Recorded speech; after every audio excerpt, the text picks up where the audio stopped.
রহমানুর রহিম। আসসালামু আলাইকুম।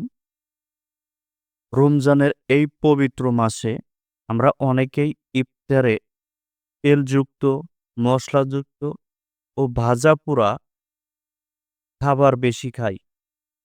কিন্তু অনেকেই জানে না এগুলো অতিরিক্ত খেলে কি ভয়ংকর সমস্যা মুখোমুখি হতে পারেন। আজকের ভিডিওতে আমরা আলোচনা করব কেন রোজার সময় পেট ব্যথা, গ্যাস্ট্রিক বা ডায়রিয়ার মতো সমস্যা হয়, আর কিভাবে সহজ উপায় এগুলো প্রতিরোধ করা যায়।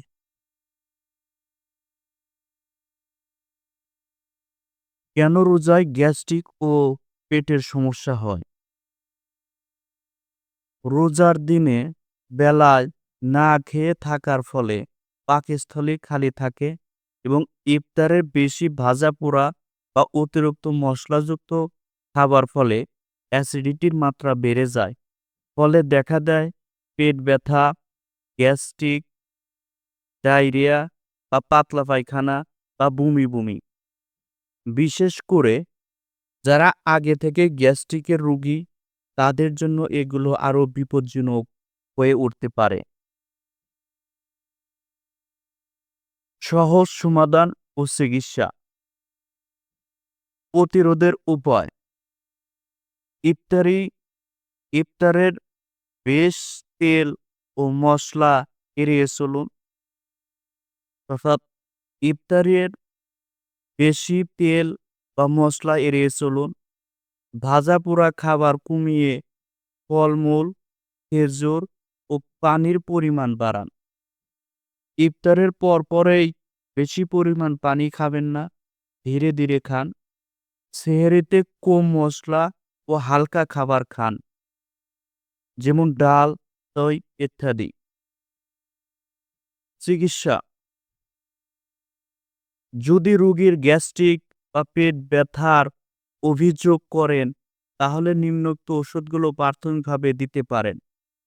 গ্যাস্ট্রিক ও অ্যাসিডিটি কমানোর জন্য সিরাপ অ্যালজিসিড প্লাস 2 চামচ তথা 10 মিলি খাবারের 30 মিনিট পরে পুনরায় দিন।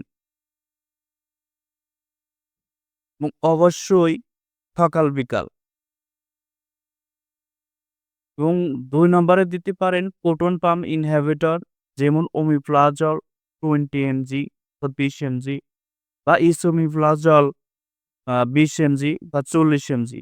অর্থাৎ এই ২ গ্রুপের অর্থাৎ প্রোটন পাম্প ইনহিবিটর গ্রুপের যেকোনো একটি দিনে ২ বার খালি পেটে অবশ্যই সকাল বিকাল খাবে ১৫ দিন।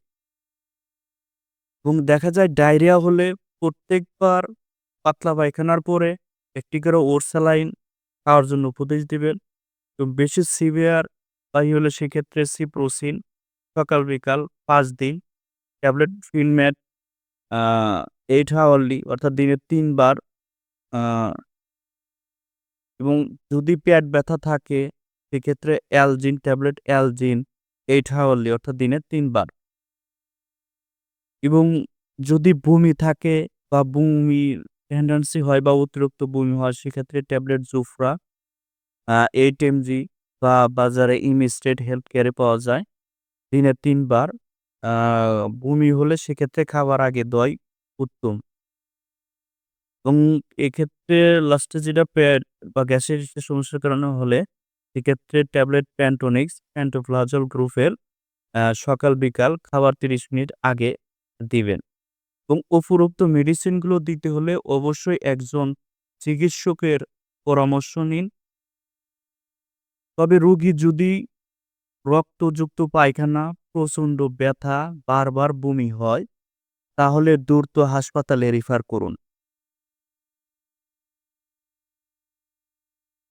আপনারা যারা কমিউনিটি প্যারামেডিক্স, ফার্মাসিস্ট ও ডিপ্লোমা চিকিৎসক, তাদের উদ্দেশ্যে বলছি, এই ধরনের সমস্যা দ্রুত ও সঠিক চিকিৎসা দেওয়া খুব গুরুত্বপূর্ণ।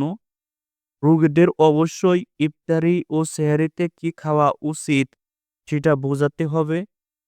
ভিডিওটি যদি আপনার ভালো লাগে থাকে তাহলে লাইক কমেন্ট ও শেয়ার করুন। বাংলাদেশ স্কুল অব জিপি চ্যানেলটির পক্ষ থেকে সবাইকে রমজানের শুভেচ্ছা ও অভিনন্দন।